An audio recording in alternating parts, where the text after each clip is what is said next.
Nous recevons aujourd'hui, monsieur le ministre, bonjour, Pascal Canfin, ministre délégué au développement auprès du ministre des Affaires étrangères, membre d'Europe Écologie Les Verts.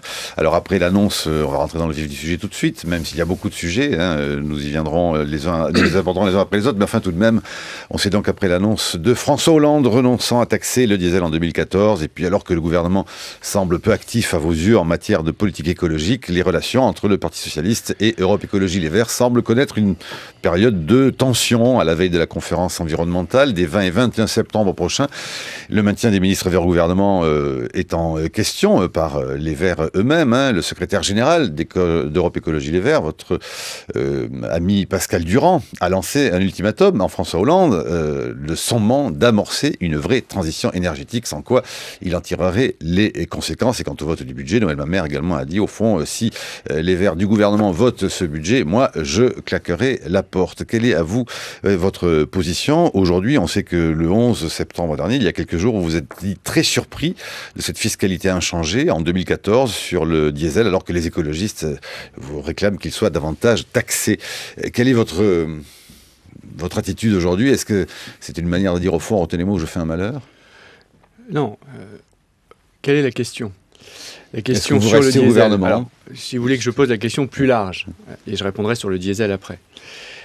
Nous avons fait le choix, les écologistes, nous avons fait le choix de l'action. Nous avons fait le choix d'être sur le terrain pour essayer de marquer des buts. Et parfois pour en marquer.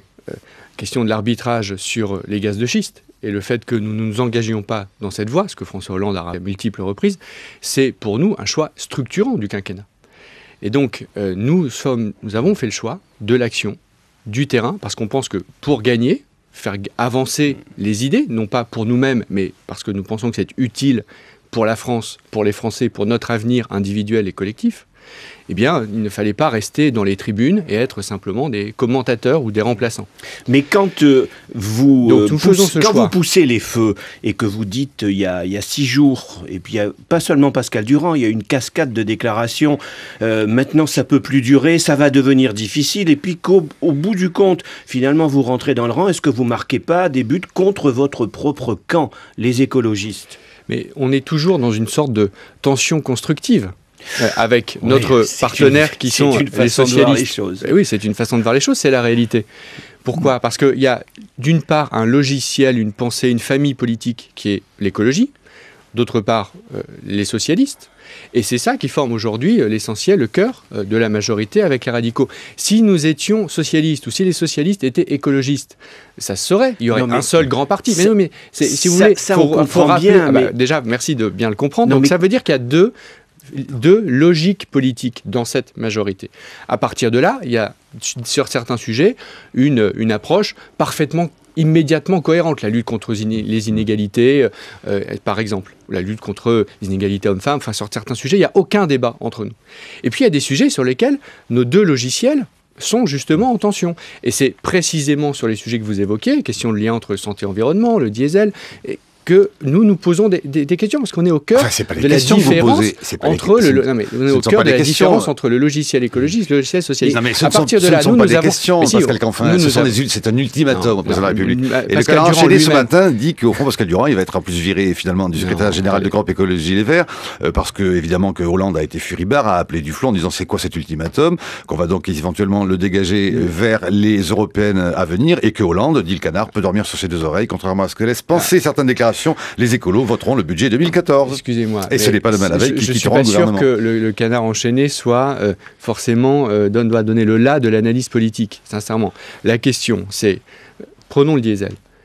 Nous disons, il y a aujourd'hui 15 000 morts par an, c'est l'Organisation mondiale de la santé qui le dit, donc relayons ce chiffre, 15 000 morts prématurés par an liés aux particules fines émises par le diesel. C'est un cancérigène certain, il n'y a aucun doute là-dessus, selon l'Organisation mondiale de la santé. Et donc nous disons, ce qui nous semble assez cohérent, on ne peut pas ne rien faire sur le diesel, on ne peut pas rester dans cette situation. Maintenant, il se trouve que la plupart des ménages ont une voiture diesel, que aujourd'hui PSA, Peugeot, fabrique essentiellement des voitures diesel. Et donc, nous sommes dans cette complexité-là. Et on nous dit souvent, ah oui, mais vous êtes les écologistes, vous seriez sectaires, vous seriez en dehors du réel, etc. Justement, c'est parce que nous intégrons cette complexité-là qu'on parle de transition. Donc nous devons sortir de ce modèle qui piège les gens et qui fait que la France sera peut-être un jour condamnée par l'Union européenne parce que la qualité de l'air dans nos villes, parce que les bronchiolites pour les enfants, c'est quelque chose qui dépasse les normes européennes, dépasse ce à quoi nous nous sommes engagés. Donc nous disons, il faut en sortir. Nous avons fait une proposition qui est l'outil fiscal. Si le président de la République, conformément à ce qu'il a dit je ne souhaite pas augmenter la fiscalité sur le diesel, nous disons très bien, la fiscalité c'est un outil. Mais qu'est-ce qu'on fait d'autre pour sortir d'une situation où nous avons 15 000 morts prématurés par an? Donc, encore une fois, il ne s'agit pas d'être sectaire, d'être idéologue, il s'agit de poser le problème sur la table, non pas de faire l'autruche, de poser le problème sur la table et ensuite de trouver ensemble des solutions. Que nous n'ayons pas spontanément les mêmes solutions, parce que nous sommes écologistes et l'autre composant de la majorité est socialiste. Voilà, c'est la réalité politique. Chaque fois, quand il n'y a pas de drame à faire. Et Pascal Durand, pour reprendre ce que vous disiez sous l'angle strictement politique, Pascal Durand a dit lui-même qu'il n'avait pas donné d'ultimatum. Il a dit... il n'a pas donné d'ultimatum, mais il a dit François Hollande à 6 jours. Qu'est-ce qu'il a dit? Pourquoi 6 jours? Il a demandé 6 jours pour s'engager concrètement. Pourquoi 6 jours? Qu'est-ce qui se passait dans 6 jours lorsque Pascal Durand a parlé? La conférence environnementale. Bon, et nous avons toujours dit, moi le premier, que la conférence environnementale, c'était le moment qui allait définir la feuille de route environnementale pour l'année, c'est une conférence annuelle pour les 12 mois qui viennent, sur le plan de l'environnement. C'est le moment du grand rendez-vous, le temps des décisions. Il n'y a rien de nouveau. Est-ce qu'au moins, en termes de communication, on va prendre les choses sous cet aspect, est-ce qu'il n'y a pas un contraste entre la manière dont vous vous exprimez, vous parlez très haut, vous venez de parler par exemple du diesel, c'est alarmant, le diesel est un problème de santé publique, si la porte est fermée sur la fiscalité, qu'est-ce que le gouvernement propose? C'est un cancérigène certain. C'est l'OMS qui dit ça. Voilà, donc... Je ne peux pas imaginer, avez-vous dit, qu'une majorité de gauche ne fasse rien sur ce sujet. Vous parlez très haut et ensuite vous donnez le sentiment d'agir très bas. Est-ce que vous ne pourriez pas, au moins dans votre communication, essayer de mettre en rapport l'efficacité de votre action et la force de votre discours? Quand Noël Mamère dit « moi je m'en vais » et puis finalement il ne va pas partir, on est toujours dans cet aller-retour. D'accord. Alors je ne vais pas commenter les déclarations personnelles des uns et des autres. Noël Mamère, Cécile Duflot le rappelait hier, déjà ne voulait pas voter la confiance au gouvernement en 2012. Bon, il a toujours eu cette position personnelle, mais ce n'est pas une position majoritaire dans le parti. Donc après, la question, c'est est-ce que nous pourrions être meilleurs en communication? Je serais ravi de bénéficier de vos conseils. Moi, j'ai pas de problème. Je ne fais que constater. Toujours progresser. J'en suis sûr, j'en suis certain. La question, c'est le fond. La question, c'est est-ce que nous avons raison pour faire avancer les idées qui sont les nôtres, et nous pensons qu'elles sont bonnes pour la santé publique, elles sont bonnes pour la santé des enfants, pour les générations futures, pour notre avenir économique. Nous avons raison d'être sur le terrain. Je continue de penser que oui. Et en même temps, nous avons cette exigence non pas pour nous-mêmes, cette exigence parce que nous voulons faire avancer nos idées. Et donc, nous sommes peut-être offensifs, je ne sais plus quel terme vous avez, parlons haut. Certes, parce qu'on veut que ça avance, Et ensuite, parce que nous ne sommes pas sectaires et parce que nous savons que nous ne sommes pas majoritaires, eh bien, nous tenons compte de la réalité dans la société et la réalité politique. Moi, le problème, c'est pas de convaincre le Parti socialiste. Le problème, c'est de convaincre la société. Prenons les OGM. Les OGM, nous avons convaincu la société. Il y a une immense majorité des Français qui pensent que c'est pas le modèle vers lequel on veut aller, tant en termes agricoles que pour les consommateurs. Eh bien, nous avons convaincu la société, tout le monde est sur cette ligne, à gauche comme à droite. Sur les gaz de schiste, nous avons convaincu une majorité de la société que, prenez les deux principaux gisements, le Luberon, les gorges de l'Ardèche, que la France avait beaucoup plus à gagner, que les Français avaient beaucoup plus à gagner à exploiter ces ressources naturelles extraordinaires que sont le Luberon et les gorges de l'Ardèche de manière patrimoniale, touristique, parce que c'est un joyau, et non pas mettre des puits tous les 100 mètres pour exploiter le gaz de schiste dans ces endroits-là. Donc nous avons convaincu la société. Donc notre problème, et c'est bien normal, c'est ça la démocratie, c'est de convaincre la société, et moi je suis fier de continuer à faire avancer mes idées. Parfois ça implique de parler haut. Alors même si vous ne voulez pas commenter les déclarations personnelles des uns et des autres, tout de même, ce titre-là, ce sujet-là, Noël Mamère a dit, ça n'est plus des couleuvres que nous avalons, mais ce sont des boas. Jusqu'à quel métrage de bois vous allez, Pascal Canfin, pour, au fond, parce que est-ce que vous vous ralliez? Il y a un calendrier stratégique politique de votre parti qui a prévu d'attendre le vote du budget 2014 pour prendre une décision quant au fait de rester ou non au gouvernement.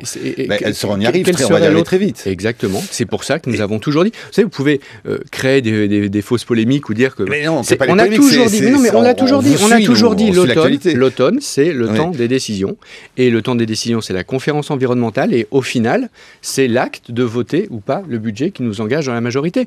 C'est quelque chose de très simple. Et progressivement, les arbitrages sont rendus sur la contribution climat-énergie. J'espère qu'on en parlera, parce que vous avez parlé de ce qui se fera peut-être pas autour du diesel sous l'angle fiscal. On a toute la deuxième partie. Il faut parler aussi de ce qui se fait et ce qui justifie que nous ayons le sentiment de peser sur la réalité. Si vous voulez me dire, est-ce que vous avez le sentiment que le gouvernement en fait assez sur l'écologie? Est-ce qu'il va assez loin en fonction de ce que moi je jugerais utile? Je ne vais pas vous dire oui. C'est pour ça que nous sommes là, c'est pour l'encourager, le pousser, l'inciter à aller encore plus loin. En d'autres temps, un ministre qui aurait dit ça, comme vous le dites là publiquement, aurait dit « et donc je démissionne ». Mais pourquoi ? Parce que on veut peser. Attendez, quand vous êtes parce qu'il est cohérent avec sa position. Vous êtes journaliste, vous êtes dans une conférence de rédaction. Vous dites, moi je voudrais qu'on fasse tel sujet, votre collègue voudrait qu'on fasse tel autre. Et puis ce jour-là vous gagnez, le lendemain vous perdez. Quand vous perdez, vous démissionnez? Non, mais si quelque chose heurte ma conscience, si j'ai quelque chose heurte ma conscience avec ce que m'on me demande de faire, oui, je démissionne. En l'occurrence, la question n'est pas de heurter ma conscience, la question c'est de peser sur le réel. Je dis, sur le diesel, on ne peut pas ne rien faire. Maintenant, si ça n'est pas l'outil fiscal qui est choisi, avançons sur d'autres pistes. Il y a des plans de qualité de l'air, il y a le plan cancer, il y a d'autres outils qui peuvent être utilisés pour avancer sur le diesel. Une question à propos, toujours sur ce thème de parler haut, mais là, on ne va pas parler de vous. Il y en a un autre qui parle très haut au gouvernement, c'est Manuel Valls. Il arrive qu'il vous agace à propos je crois, à propos du regroupement familial. Vous aviez dit qu'il déclenchait le désordre. Bon, cette affaire est close. Est-ce que vous pensez qu'en allant à Nice, il va ramener l'ordre ? Comme il l'a fait hier. Et que dites-vous de ce climat d'insécurité? Il y a plusieurs questions dans ma question, mais commençons par la première. On sent que la société française, aujourd'hui, est tendue. Elle est crispée. Et je crois que nous avons, nous, écologistes, à tenir compte de cette réalité, mais à essayer de la dépasser. Parce qu'une société crispée, une société qui se ferme, qui se tend, c'est une société qui n'a pas un avenir ouvert, qui n'a pas un avenir innovant. Or, dans la mondialisation, dans le monde réel tel qu'il fonctionne, moi je suis pour une France ouverte. Non pas une France ouverte à tout va, une France qui contrôle la mondialisation, une France qui en bénéficie, mais une France qui est ouverte aux échanges. Et donc c'est vrai pour les marchandises, c'est vrai aussi pour les personnes. Et je pense qu'aujourd'hui, la France est un pays pluriculturel qui s'ignore. C'est un pays de grande... il y a beaucoup de binationaux en France. Et nous avons une richesse extraordinaire. Et nous pensons encore trop, je pense, sur un modèle selon lequel tous nos ancêtres seraient les Gaulois. Et donc nous avons à imaginer une nouvelle forme de vivre ensemble, une nouvelle conception de la France qui tienne compte de cette réalité, non pas multiculturelle, communautariste, etc., mais pluriculturelle. Je pense que ça, c'est un élément important. Ensuite, pourquoi je parlais de ça? Parce que je répondais indirectement à la première question, non pas sur le bijoutier de Nice, mais sur la discussion que nous avions eue avec Manuel Valls sur la question du regroupement familial. Maintenant, sur la question du bijoutier de Nice, honnêtement, il y aura une enquête. La justice va travailler. Évidemment, il y a beaucoup d'émotions, c'est normal. Aussi, on ne peut pas se faire justice comme ça. On ne va pas faire de la victime un coupable, mais on sait très bien que toute l'histoire de la justice dans les nations démocratiques et dans la République, ça a été justement de sortir de la vengeance de sortir du œil pour œil, dent pour dent, pour passer à une logique d'institutionnalisation de la justice. Donc ce serait une énorme régression. Et quand l'UMP légitime, valorise ce geste, c'est quand même une très grande régression démocratique et républicaine. Le report de la réforme de Mme Taubira, qui ne sera pas examiné avant les municipales, c'est une autre couleuvre que vous acceptez d'avaler parce que vous étiez... bah oui, je vais finir par plus pouvoir vous parler. Non, mais avec tous ces bois que j'ai vous souhaitiez quand même qu'elle soit adoptée très vite. Hein. Vous êtes plutôt Taubira que Valls chez Europe Écologie. Bien sûr, bien sûr. Ah oui, vous n'avez pas été tendre sur Valls non plus, quelques déclarations. Encore une fois, mais le problème, c'est que vous ne dites jamais quand les choses avancent dans le sens que nous souhaitons. On vous apporte la contradiction. C'est normal, mais alors moi je vais vous apporter la contradiction. Je vais vous dire quand même que le fait que cette loi... Bien sûr, j'ai un parcours assez atypique, j'en conviens. Vous voyez, ça va là tout. À partir du moment où on en sort. Cette loi, elle existe.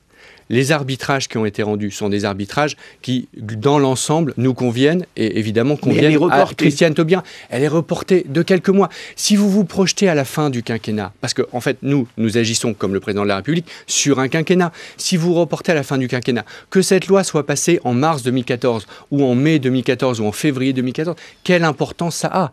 Là, ça, c'est vraiment de la petite cuisine, de la petite polémique. Quelle importance ça a quand vous prenez un tout petit peu de recul? Et à France Culture, vous êtes là justement pour nous aider, nous les politiques, à prendre un tout petit peu de recul. Cuisine. Et donc la réalité, c'est que cette loi, elle sera votée. Cette loi, elle sera votée. C'est comme la loi transition énergétique. Nous souhaitons absolument qu'elle soit votée pour qu'on puisse enclencher la transition énergétique sur le quinquennat. Maintenant, on n'est pas à un mois près. Donc, prenons un tout petit peu de recul et j'espère dans la deuxième partie pouvoir vous dire tout ce qui a été bien fait pour l'écologie dans cette première année du quinquennat. 8h16, la chronique de Brice Couturier. Bonjour Marc, bonjour tous. La fiscalité en France est non seulement écrasante, mais elle est absurde. Bruno Grandjean, un chef d'entreprise exilé en Allemagne, explique dans Le Point de cette semaine que pour verser 100 € de salaire à un cadre dans le Bade-Württemberg, il doit verser 157 € bruts, alors qu'il lui en coûtait 187 en France, 30% de plus. Le travail est trop lourdement taxé en France, ce qui constitue un des handicaps à notre compétitivité à l'international. D'où l'idée, lancée notamment par le Conseil économique, social et environnemental, de faire basculer une partie de ces prélèvements sur les salaires vers la taxation des activités polluantes. Taxer moins sur le travail, plus sur les pollutions, comme l'a dit récemment le président de la République. Mais il faut que le consommateur soit averti. Si les patrons allemands paient moins de charges salariales, pour les Allemands dans leur ensemble, la facture énergétique est nettement plus salée que la nôtre. Et cela ne date pas du renoncement au nucléaire, car dès les années 90, le chancelier Schröder avait procédé à une augmentation régulière du prix des carburants. Chez nous aussi, il faut s'attendre à une hausse très forte et constante des prix de l'électricité, à travers la contribution au service public de l'électricité, une taxe nouvelle qui s'ajoute à sa facture. Le client d'EDF contribue au rachat des productions intermittentes issues des éoliennes et des panneaux solaires. La transition énergétique, dont l'effet global risque d'être minuscule à l'échelle de la planète, puisque nous compensons nos économies d'énergie par des importations, cette transition va coûter des milliards. Premier problème, c'est sur les ménages les plus pauvres que la part des dépenses consacrées à la consommation énergétique pèse le plus. La revue Projet a consacré en juin dernier un dossier complet à cette question, transition énergétique et justice sociale. On y apprend que 15% de la population peine à se chauffer. Ce sont souvent les mêmes qui doivent utiliser leur voiture pour se rendre à leur travail, puisqu'ils ont été chassés des métropoles vers les villages suburbains. Tandis qu'un certain nombre de lobbies prospèrent sur l'éolienne et les panneaux solaires, profitant de l'aubaine de prix d'achat exorbitants garantis. Deuxième problème, les entreprises ont cru comprendre que taxer moins sur le travail et plus sur les pollutions signifiait que le produit de la nouvelle taxe dite contribution énergie-climat pourrait servir à financer le crédit d'impôt compétitivité emploi qui leur est destiné. Bref, que les recettes de la CEC seraient destinées en totalité ou en partie au CICE, vous me suivez toujours Marc ? Et de cela, les Verts nous disent qu'ils n'en veulent pas. Pour eux, l'ensemble des revenus tirés du verdissement des taxes devraient aller au financement de la transition énergétique. Et elles sont nombreuses, figurez-vous, les taxes qui vont augmenter du fait de leur verdissement. Car outre cette contribution énergie-climat, une assiette carbone va être introduite sur la TIC, la TIC, qui frappe lourdement l'essence, mais aussi, il faut savoir, le gaz et le charbon, ainsi que sur la TGAP, la taxe générale sur les activités polluantes, et la TVS, la taxe intérieure sur les véhicules de société. Tout cela, nous promettons, va monter en puissance très régulièrement. Bref, cette usine à gaz est-elle bien raisonnable ? La chronique de Brice Couturier à retrouver sur franceculture.fr. Alors nous avons du temps. Monsieur le ministre, bienvenue au matin. Je vous en prie. Pourquoi vous ne voulez pas que le produit de cette nouvelle taxe aille puisqu'il va falloir aider les entreprises dont on nous dit qu'elles sont écrasées de charges, en tout cas c'est ce que promet le président de la République, pourquoi ne voulez-vous pas de ce versement du produit de cette taxe sur l'autre ? Pascal Canfin. D'abord, puisque vous avez voulu faire technique, je vous fais une réponse technique sur la chronique. Il n'y a pas la CCE plus l'assiette carbone, le verdissement de la TIC, la TVS, etc. C'est la même chose. Bon, donc si vous voulez faire technique, faisons technique, mais soyons justes. Par ailleurs, vous citiez la revue Projet. Vous l'avez lu, la revue Projet ? Il se trouve que moi aussi. Elle arrive à quelle conclusion ? Que c'est possible d'allier. C'est vrai ou pas ? Oui, à condition donc quand vous citez, de faire des efforts ciblés sur ces populations-là. Quand vous citez une revue, que vous dites, regardez, c'est scandaleux, il y aurait une opposition entre la justice sociale et l'environnement, allez au bout de la logique, allez au bout de la lecture, et dites que c'est possible de le faire. Après, il ne faut pas faire n'importe quoi, mais c'est possible de le faire, et la revue y arrive aussi. Donc, encore une fois, le commentaire est libre, vous avez cette liberté, moi, j'ai l'efficacité de l'action, vous avez la liberté de la parole, ayez au moins l'honnêteté intellectuelle d'aller au bout de ce que vous dites. Alors c'est quoi les solutions pour éviter qu'effectivement les populations enclavées dans le suburbain subissent la double peine qui est celle de leur isolement et celle de leur facture énergétique croissante ?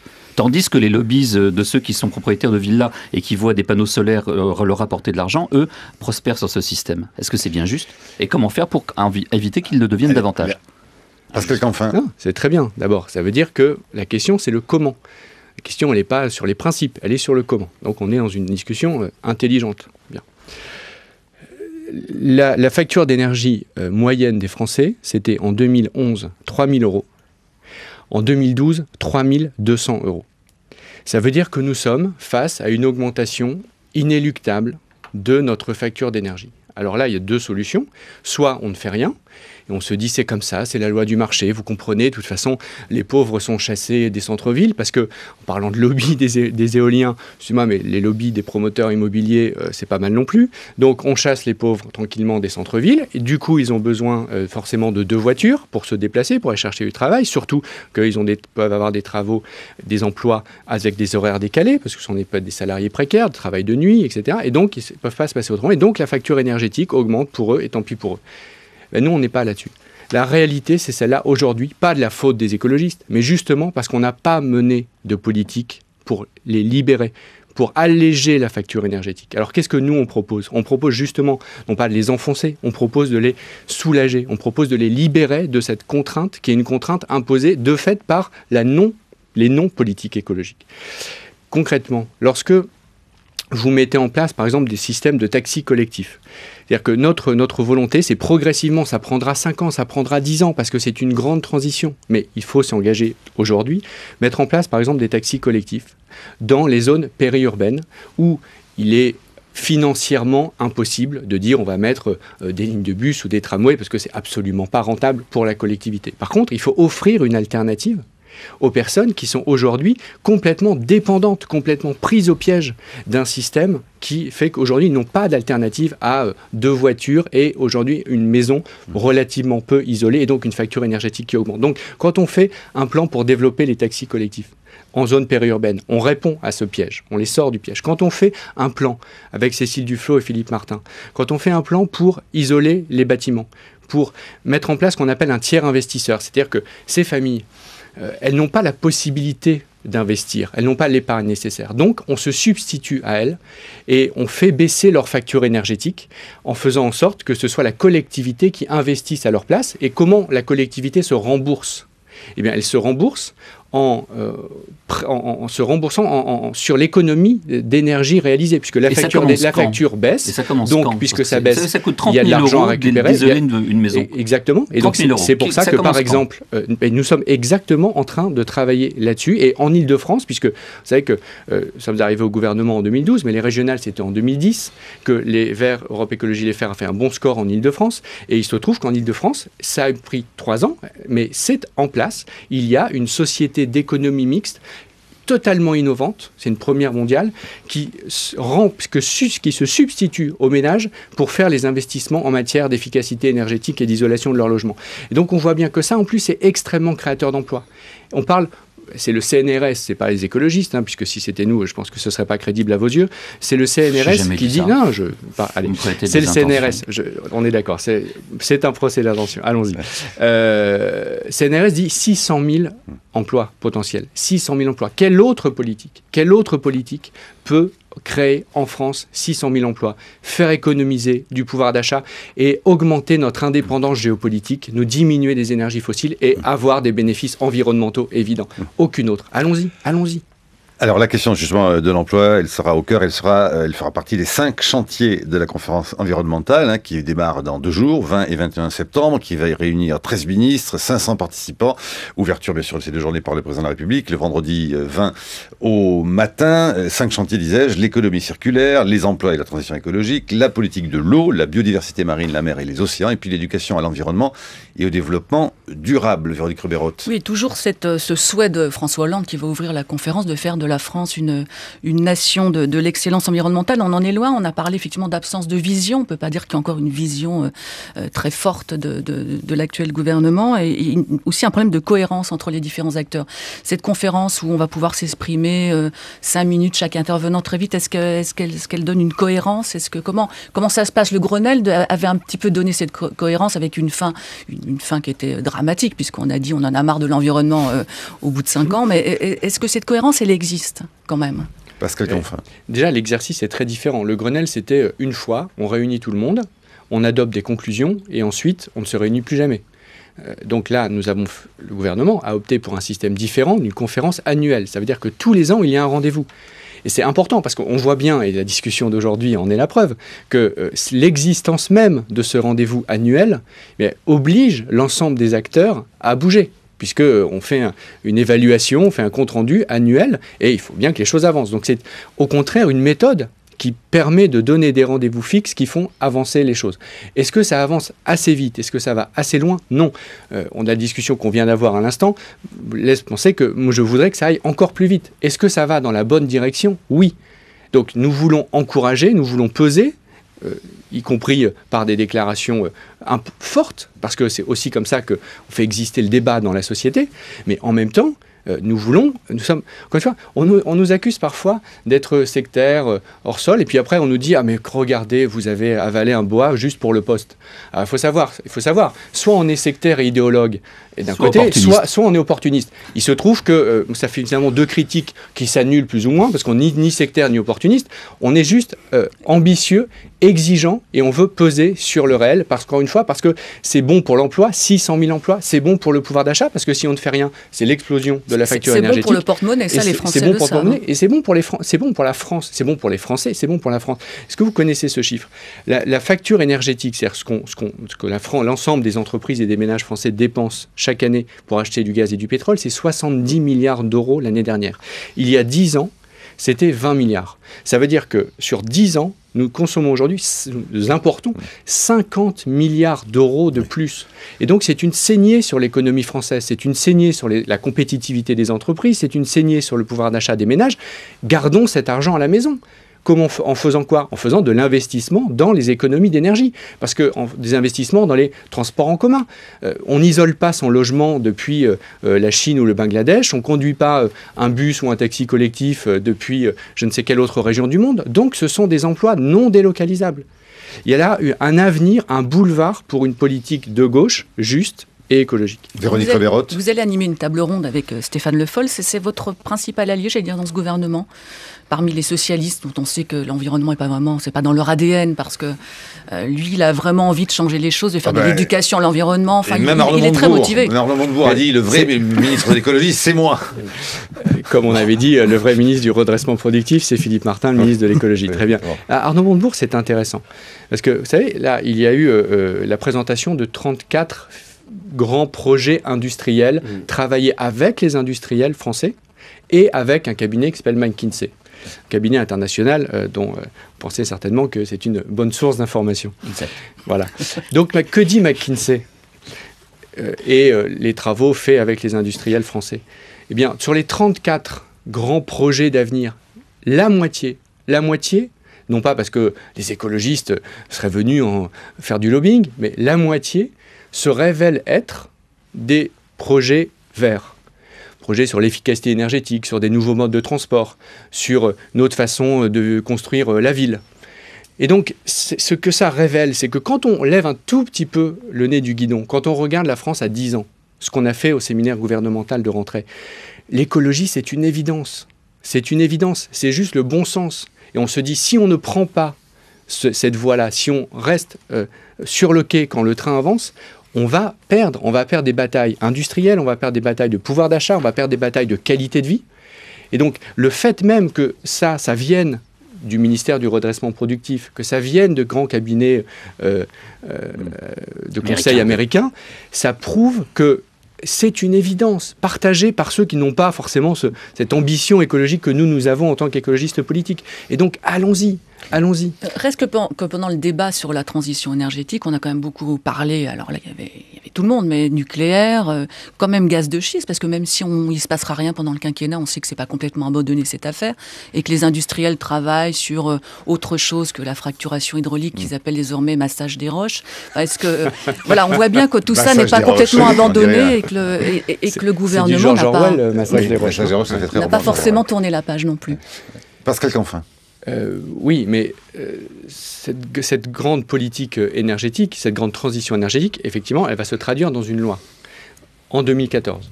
Et nous souhaitons que cette loi arrive le plus rapidement possible pour traduire concrètement la grande orientation prise par le président de la République lui-même pendant sa campagne, qui est de diminuer la part du nucléaire de 75% à 50% pour nous rendre moins dépendants d'une seule source d'énergie dont on voit bien à Fukushima, plusieurs années après la catastrophe, que c'est totalement non géré.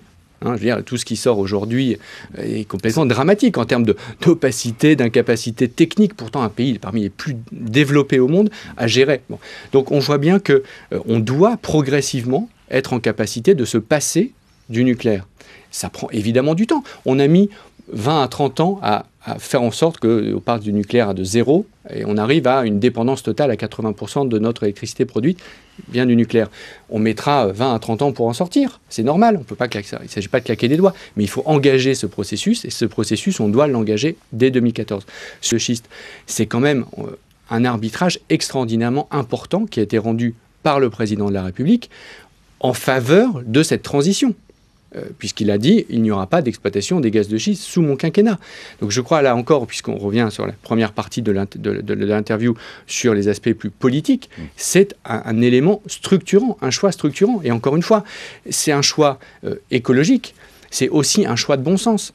Je défie quiconque, n'importe quel responsable politique, de commencer à remplacer les belles routes des gorges de l'Ardèche et les belles routes du Liron, qui sont les deux principaux gisements potentiels de gaz de schiste en France, par des 2 fois 2 voies, avec 200 camions qui passent par jour pour exploiter sans pluie dans cette région. Évidemment, c'est ingérable. C'est ingérable parce que la société française aspire à autre chose. On préférerait effectivement importer des gaz de schiste américains en les transportant sur des containers géants. On préfère faire de l'économie d'énergie, de l'efficacité énergétique, parce que ça, ce sont des emplois en France, des emplois répartis sur l'ensemble des territoires, des emplois qualifiés, mais aussi des emplois non qualifiés pour les jeunes non qualifiés. Enfin, vous admettrez, monsieur le ministre, que la politique énergétique, c'est le reste du domaine largement de l'Union européenne. Et pour cause, c'est seulement dans le cadre de l'Union européenne que nous pouvons assurer notre indépendance énergétique. Vous le rappeliez, 70 milliards rien que pour la France. que nous pouvons assurer notre sécurité des approvisionnements, parce que c'est pas la France toute seule qui peut aller faire le gendarme dans le golfe d'Oman, et puis surtout la lutte contre le réchauffement climatique. C'est un objectif pan-européen. Or, beaucoup de spécialistes s'interrogent sur les coûts que vont devoir encore une fois supporter les consommateurs français du fait de l'interconnexion des réseaux européens. Pourquoi ? Parce qu'on le sait, la fameuse Energiewende, le tournant énergétique allemand, coûte extrêmement cher, et on se demande si c'est pas le contribuable français qui, sous la forme de l'interconnexion, va devoir supporter les coûts de ce renoncement au nucléaire que nous n'avons pas fait en France. Et puis on se demande s'il n'est pas aussi, après tout, assez polluant. Parce que en plus, c'est le recours au charbon. Revenons à les arguments que nous avons l'habitude d'entendre. Ouais. Sur le charbon en Allemagne. Écoutez, ici, vous ne l'avez pas encore entendu beaucoup. Non, mais c'est bien. Je trouve qu'il y a une forme de cohérence. Sur le charbon en Allemagne, ce n'était pas un choix technique qui était rendu obligatoire par la sortie du nucléaire. C'était un choix politique qui a été fait par la classe politique allemande, que les Verts allemands contestaient. En gros, parce qu'il y a un lobby charbonnier important en Allemagne et qui s'est dit, là, il y a une opportunité pour augmenter notre production. Voilà. Et donc, c'est un choix politique. Ce n'est pas un choix inéluctable ou rendu inéluctable par la sortie du nucléaire en Allemagne. Il faut bien compenser une énergie par une autre. Mais vous êtes extraordinaire. Il y a deux façons de produire l'énergie. Quand vous chauffez votre maison, votre problème, c'est pas de produire de l'énergie. Votre problème, c'est d'avoir un service qui est d'avoir une température à 19 degrés ou à 20 degrés. Comment vous pouvez obtenir ce service ? Soit en produisant de l'énergie, soit en isolant votre bâtiment.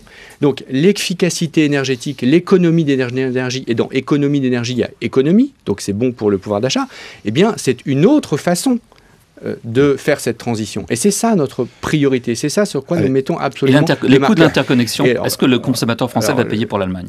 Ai-je le temps de répondre ? Oui, allez-y, mais je vous précise pour les auditeurs qu'il faut évoquer le Mali. Bien sûr, je souhaiterais qu'on parle du Mali et de ce que je fais au gouvernement en tant que ministre du Développement, si c'était possible. C'est prévu, mais donc allez-y, répondez, mais on va passer au Mali. Sur ce sujet, là encore, vous évoquez des spécialistes, mais je vais vous envoyer d'autres spécialistes.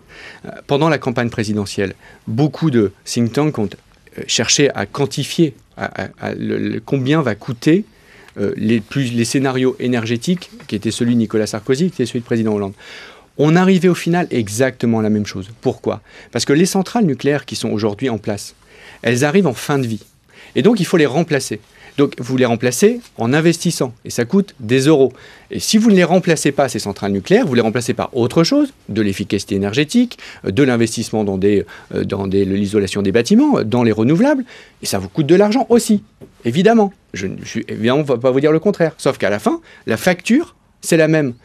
Donc c'est absolument pas, et d'ailleurs vous acquiescez, je vous remercie, ce n'est absolument pas... Ils n'ont pas l'image, voilà, je le dis, je fais l'image et le son en même temps. Donc, oui, encore une fois, ne faisons pas de faux débats. C'est un sujet trop important pour la planète, pour les Français, pour la France, pour faire de la polémique. Allez, tout de même, il n'est pas question de ne pas parler effectivement alors au fond de ce que vous faites vous au gouvernement avec les attributions qui sont les vôtres. Je le rappelle, ministre délégué au développement, vous partez demain au Mali c'est demain, oui. Cette nuit. Cette nuit, avec le président de la République, notamment pour continuer de travailler sur ces questions de développement. Sur votre site, on peut lire justement que gagner la paix au Mali passera par le développement. Et vous avez détaillé, il n'y a pas si longtemps, par exemple, au Sénégal, quelles étaient au fond, finalement, ces aides de l'État français pour, encore une fois, aider au développement. Est-ce que ce que vous avez dit au Sénégal est valable aussi pour le Mali ? Je dis très vite, 4 secteurs, la santé, la démocratie, l'éducation, et par exemple, la question de la place des femmes, très importante dans votre déclaration. Cette politique de développement, c'est la politique que nous avons avec 100 pays dans le monde, qui sont les plus pauvres au monde, notamment en Afrique, mais pas seulement, et c'est cette politique de solidarité internationale. Dans plein de domaines, la gouvernance démocratique, la lutte contre la corruption, la santé, l'éducation, l'agriculture, l'énergie, etc. Donc c'est une belle politique. C'est une politique qui permet d'être relié au monde et qui tire la mondialisation vers le haut, qui permet de lutter contre l'extrême pauvreté. Je rappelle juste ce chiffre, 1,3 milliard d'êtres humains, d'hommes et de femmes, vivent avec moins de 1 euro par jour. Donc c'est cette politique dont j'ai la responsabilité. Et au Mali, nous avons toujours eu, après l'intervention militaire, une stratégie assise sur un triptyque. le sécuritaire, le militaire, parce qu'il était hors de question de laisser ce pays sous le contrôle de groupes terroristes, le politique, la réconciliation entre le Nord et le Sud, entre les différentes communautés, avec le processus électoral qui a eu lieu, et le développement. C'est pour ça qu'on a fait une grande conférence internationale à Bruxelles en mai dernier, qui a permis de collecter, par l'ensemble de la mobilisation internationale, 3 milliards d'euros pour financer le développement économique du Mali pour les 2 prochaines années. Et maintenant, nous avons un nouveau gouvernement, un nouveau président, un nouveau gouvernement, des élections législatives qui viennent d'être annoncées pour l'automne, pour novembre, et une capacité à reprendre le chemin du développement du Mali qui s'était évidemment brutalement arrêté avec ce qui s'était passé, le coup d'État et l'occupation par le nord de villes par le groupe terroriste. Moi, ma préoccupation, c'est évidemment qu'il y ait les moyens nécessaires. Nous l'avons fait grâce à une mobilisation internationale sans précédent, mais c'est aussi que ces moyens soient efficaces, utiles, transparents, millions d'euros. Contrôlés. Pour la France, c'est 280 millions d'euros. Pour le monde entier, c'est 3 milliards. Et donc, nous lançons ce matin même, dans quelques minutes, à 9h, un site internet qui est une première pour la France et peut-être même une première au monde.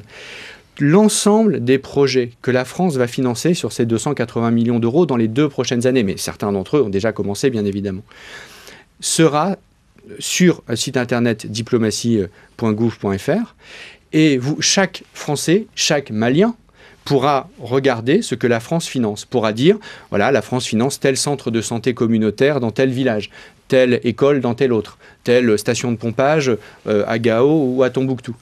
Et avec le décaissement progressif et avec la transparence sur la réalisation, avec un calendrier. Et donc le Malien qui vit à Tombouctou, à Gao, à Bamako ou ailleurs, pourra dire, mais je ne comprends pas. Si jamais il y a un problème, je ne comprends pas. Il était prévu que le centre de santé communautaire ou l'école ouvre en octobre.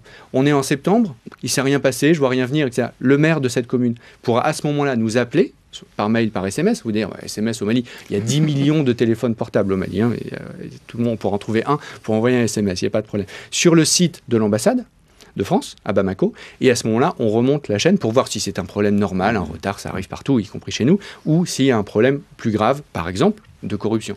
Lutte contre la corruption, dont le nouveau président a fait sa priorité.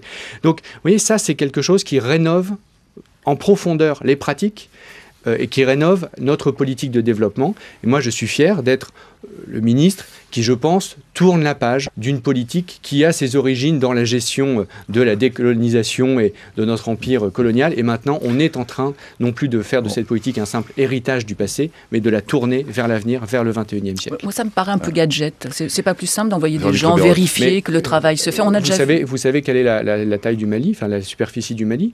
Vous imaginez combien de fonctionnaires français il faudrait pour aller vérifier que chaque euro des 280 millions d'euros, que chacun des projets financés par la France est réellement bien utilisé sur le terrain. C'est infiniment plus démocratique, et moins coûteux et plus efficace de faire en sorte que ce contrôle, ce suivi, soit fait par les citoyens maliens eux-mêmes. Tout à fait. Et je donne, puis on la donnera sur le site, mais je vais la donner, l'adresse en question tout de même de ce site. À 9h, a priori, ça marche. Il est en ligne. Alors c'est transparence.ambafrance. -ml.org, transparence.ambafrance-ml.org. Vous pouvez aussi aller sur diplomatie.gouv.fr et vous avez un accès. Il y aura le lien. La dernière question, Hubert Huertas. Oui, on va revenir à la politique. Pascal Canfin. Parce que c'est pas de la politique, le Mali. C'est noble, la politique, parfois. Je parle de ma politique intérieure, celle qui est de mon domaine, pardonnez-moi. Alors, dans ce domaine, il y a des élections européennes qui, vous voyez, c'est plus large, qui se profilent. Vous avez déclaré souhaiter être candidat. Je déclarais, non pas souhaiter être candidat, encore une fois, vous pouvez revenir sur les faits, ce serait bien. J'ai dit m'interroger et je prendrai ma décision dans les prochaines semaines. Ça veut dire que vous envisagez de quitter le gouvernement ? Non, je prendrai ma décision dans les prochaines semaines. Oui, ça veut dire que vous envisagez donc... Je prendrai ma décision dans les prochaines semaines. Alors ça veut dire que M. Pascal Canfin envisage de quitter le gouvernement. Bon, on verra dans quelques semaines, donc on attendra. Merci Pascal Canfin. Il peut aussi envisager d'y rester. Vous êtes d'accord ? Oui, bien sûr. Envisager, envisager, ça ne veut pas dire prendre la décision. Soyons un peu cartésiens. Nous n'avons pas évoqué la question syrienne parce que de toute façon, en ce moment, il est vraiment compliqué de dire quoi que ce soit sur l'état de l'avancement ou du non-avancement des négociations entre les Russes et les Américains, mais un mot, est-ce que vous avez éventuellement un peu d'espoir dans l'idée finir un jour ou l'autre par, le terme n'était pas présidentiel, mais renverser Bachar el-Assad, ou est-ce que ça n'est plus du tout, selon vous, à l'ordre du jour et n'est plus dans les préoccupations de la France? Non, c'est évidemment depuis le premier jour notre souhait. Laurent Fabius l'a dit à plusieurs reprises, le président de la République aussi, mais nous savons aussi que cela passe nécessairement par une solution politique, qu'il n'y a pas de solution militaire au conflit syrien. Et moi je suis fier que nous ayons à un moment donné tapé du poing sur la table, parce que quand aujourd'hui nous sommes de nouveau à la table des négociations avec toutes les difficultés que cela représente, avec notamment la Russie, eh bien c'est un acquis, c'est grâce au fait que la France et les États-Unis ont à un moment donné menacé de manière crédible le fait qu'il y ait des sanctions, y compris militaires. La France